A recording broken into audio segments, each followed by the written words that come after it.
해주실까요? 네, 제가 아무래도 토지라든가 이런 부분에 대해서 조금 더 이제 전문가로 활동을 하다 보니까 이 도시가 얼만큼 확장이 되고 결과적으로 도시가 확장으로 인해서 인구 수요가 얼만큼 확대가 되느냐에 따라서 결국 부동산의 가치가 틀려진다라는 게 우리 보통 상식적으로들 이해하시는데 제가 오늘 준비한 물건 같은 경우에도요, 이 바로 그렇게 도시가 확장이 되고 인구가 더 수요가 더 확대되는 이런 쪽에 있는 물건입니다. 자, 물건 개요 좀 설명을 드리게 되면 김포 한강 신도시 내에 있는 도시지원시설 용지 안에 지식산업센터 이 바로 1층 상가를 오늘 좀 소개를 드리고요.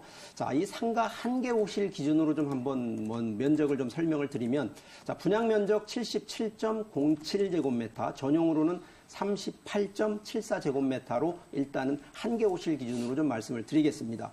자, 전체 건물 면적 기준으로 놓고 보면요. 지하 3층에 지상 7층인데요.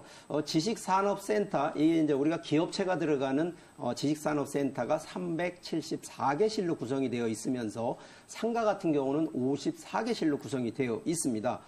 지금 현재 한창 이제 공사가 진행이 되고 있는데요. 2019년 2월이면 준공이 돼서 입주가 된다라는 점을 좀 말씀을 드리겠고, 자, 오늘 한 개 호실 기준으로 이 분양가가 현재 5억 5,960만 원으로 이제 책정이 되어 있는데, 자, 상가는요, 상업용이다 보니까 부가세가 별도로 돼 있다라는 점 이해하시면 되겠습니다.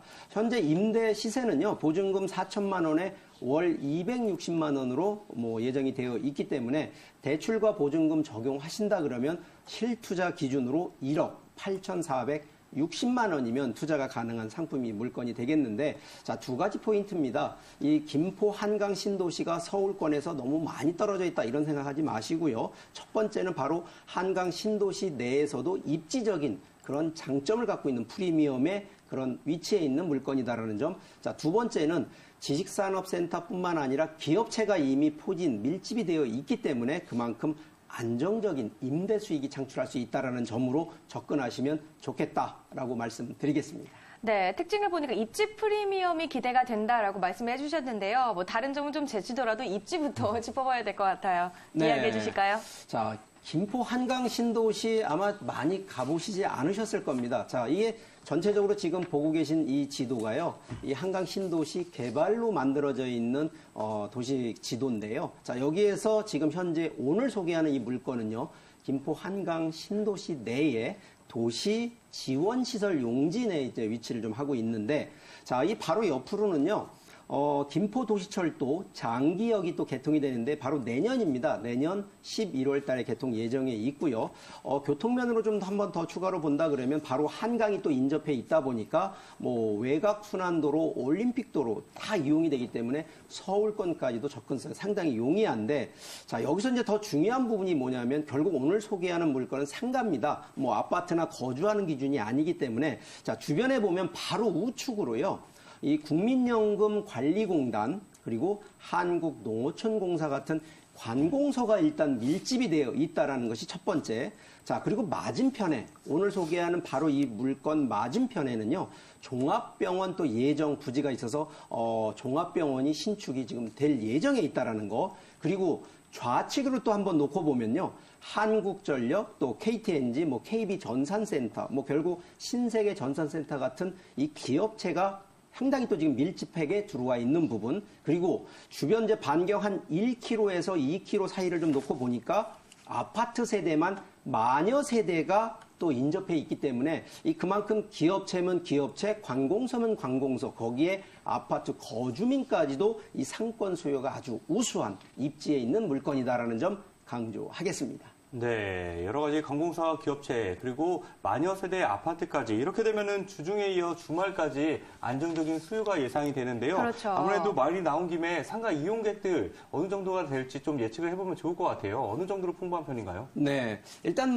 기본적으로 상업용을 가는 거는요, 인구에 대한 상권 수요가 가장 중요한데 지금 여기는 김포시입니다. 행정도시로 김포시가 되는데, 자, 김포시에 대한 인구 한번 분포를 좀 한번 살펴보게 되면, 금년이죠. 2017년도 6월 말 그 인구 통계청 자료 이제 기준을 보면 김포시 인구가 약 38만 명입니다. 이 지속적으로 인구가 계속 증가가 되고 있는 거를 이제 아마 지금 데이터에서도 보고 계십니다만, 실제 그러면 그 구성 인구 분포도를 놓고 한번 보니까 30대에서 50대의 연령층이요. 전체 38만 명 인구 중에 50%를 차지할 정도로 젊은 인구로 구성이 되어 있다는 것이 김포시의 어떤 인구 현황이고요. 자, 두 번째가 지금 현재 주변 자체를 놓고 보더라도 벌써 도시지원 시설 용지이기 때문에 새롭게 들어가는 것이 아파트 세대가 들어가는 것이 아니라 바로 이 본 물건 내에도 지식산업센터라 그래서 기업체가 들어가는 이 입주가 이미 들어가 있는, 그래서 근로자만 놓고 보더라도 약 한 3,500명 정도 수준이 되고요. 주변에 이제 관공서뿐만 아니라 또 공기업이 또 들어갑니다. 그래서 이러한 입주 근로자도 약 한 3,000명 정도 되고, 또 주변 이제 아파트뿐만 아니라 그 해당 아파트 말고 또 주택 입주들이 있는데 바로 이 주택 입주민까지 따져보니까 약 한 만여 세대, 결과적으로 한 세대당 2인 기준으로만 따져도 벌써 2만여 명이 넘는 인구 구조가 되어 있는 부분이기 때문에 충분히 상권에 대한, 그리고 하나 더 추가로 좀 설명을 드린다 그러면 관공서가 들어가는 동네에는 상권 기준에서 식당, 뭐 이런 상가들이 그 건물 내에 들어가질 못합니다. 그렇기 때문에 관공서 밀집 지역에는 상가 매출이 높을 수밖에 없는데 바로 김포 한강 신도시 내에서도 관공서가 많이 들어가는 지역이기 때문에 충분히 상권 이용에 유리하다라는 점 강조하겠습니다. 네, 김포시 같은 경우에는 사실 최근에 인구가 꾸준히 유입이 되는 걸로 알려져 있습니다. 특히나 거주민 같은 경우에는 연령대도 낮아서 젊은 도시다라는 말도 있잖아요. 그렇죠. 네, 이 김포시에 대해서 이용객들도 점차 많아질 것 같은데, 그렇다면 이용객들의 눈길을 끌 만한 건물의 특징들은 어떤 점들이 있을까요? 네, 뭐 일단 지금 이 해당 건물은 뭐 아직 준공 전이기 때문에 일단 뭐 조감도로 좀 보여드리고요. 뭐 전체 건물 규모 지하 3층에 7층 규모이기 때문에 좀 뭐 규모상으로는 그렇게 엄청난 랜드마크 건물은 아니긴 합니다만, 일단 이 안에 지식산업센터가 374개실이 구성이 되면서 상가만 54개실로 구성이 된다라는 점, 그리고 1층 같은 경우하고 지하층 같은 경우 이제 상가시설로 구성이 되면서 2층부터 7층까지가 전부 기업체가 입주하는 지식산업센터다라는 점 말씀을 드리고, 이 주차는 기본이 이제 한 335대가 가능하기 때문에 이 주변 주차가 좀 어려운 분들 다 아마 이쪽 이 해당 건물을 이용하실 거라고 예상이 되고요. 지금 1층 상가입니다. 오늘 소개하는 이제 1층 상가인데 1층에 지금 현재 136호를 좀 설명드리고 있습니다. 자, 분양 면적 77.07제곱미터, 그리고 전용 면적으로 38.74제곱미터고요. 자, 1층 구조가요 좀 틀린 것이, 다른 상가 대비 틀린 것이 뭐냐면 일단 넓게 전면 폭이 약 5.2m 정도가 되고요. 또 층고가 이 한 층 기준으로 층고가 있는데 이 층고가 무려 5.4m, 아주 높은 층고를 갖고 있기 때문에 충분한 활용이 되고요. 앞쪽으로 보면 넓은 또 보행로와 또 중앙광장이 또 배치가 돼 있기 때문에 뭐 여러 가지 그 상권 동선까지 확보되어 있고요.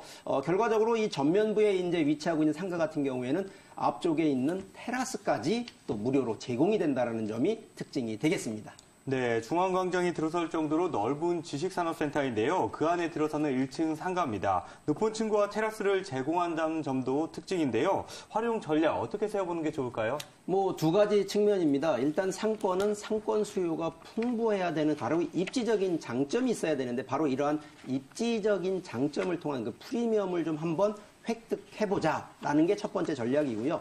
자, 두 번째는 결과적으로 이만큼의 상권 수요가, 더군다나 해당 건물 내에 374개실의 이 기업체, 이 독점 인구를 그대로 이 상권 수요로 흡수할 수 있는 부분이기 때문에 그만큼 이 안정적인 임대 수익 기대할 수 있으면서 독점 상권이다라는 점으로 접근하시면 좋겠고요. 자, 가격적인 측면 다시 가볍게 리뷰를 좀 해드리면, 자, 상가 한 개 이 분양가 5억 5,960만 원이고요. 지금 현재 예상되는 임대는 보증금 4천에 월 260만 원입니다. 자, 대출하고 보증금 적용하시면 실제 들어가는 현금 기준으로 봤을 때 약 한 1억 8,460만 원이면 투자가 가능한 물건이 되겠습니다. 네, 항아리 독점 상권의 프리미엄이 기대되는 물건입니다. 마지막으로 이 물건만이 갖고 있는 포인트 한번 정리해 보겠습니다. 네, 뭐 세 가지 포인트다라고 말씀드리면, 첫 번째 당연히 입지성입니다. 자, 김포 한강 신도시 내에 상가가 많은, 상가 희소성을 갖고 있는 그러한 입지적인 장점. 그러면서도 주변 자체가 관공서나 기업체, 아파트 입주민으로 인해서 그만큼 임대 수요 풍부한, 인구 수요가 풍부한 그런 지역에 위치하고 있는 부분이 첫 번째 포인트. 자, 두 번째는 결국은 수익성인데요. 이미 건물 내 직사나 독점 상권을 확보되어 있기 때문에 안정적인 임대 수익 창출이 목적이신 분들, 그러면서 입지적인 프리미엄. 자, 세 번째는 결국은 주변에 이제 인구 수요를 보셔야 되는데, 자, 상가는요, 1, 2년을 목적으로 가는 게 아니기 때문에 중장기적인 걸 생각하신다 그러면 주변 자체 이미 지식산업센터의 상시 근로자, 그리고 주변 관공서, 아파트의 임대 수요까지 보시면 좋겠다라는 측면으로 말씀드리겠습니다. 네, 김포시에 있는 물건인데요. 이지연 전문가는 이 물건 어떻게 보시나요? 네, 정부 규제 강화 정책 등으로 이제 상가에 대한 관심이 높아졌는데요. 특히나 이런 안정적으로 수익 창출이 가능한 항아리 상권, 역세권만큼이나 굉장히 각광을 받고 있습니다. 또 도시 기본 계획에 따라서 이 김포 한강 신도시 같은 경우에는 개발 호재도 상당히 많은데요. 계속해서 인구가 증가하고 있고 계속해서 확장되는 부분이 있기 때문에 지금 선점 투자하시면은 미래 가치 충분하다고 볼 수가 있겠습니다. 네, 관심 있는 분들 참고해 보시기 바라겠고요. 서울 지역번호 02-2000-4894로 전화하셔서 이 물건과 관련한 더 자세한 정보 얻어가 보시기 바랍니다.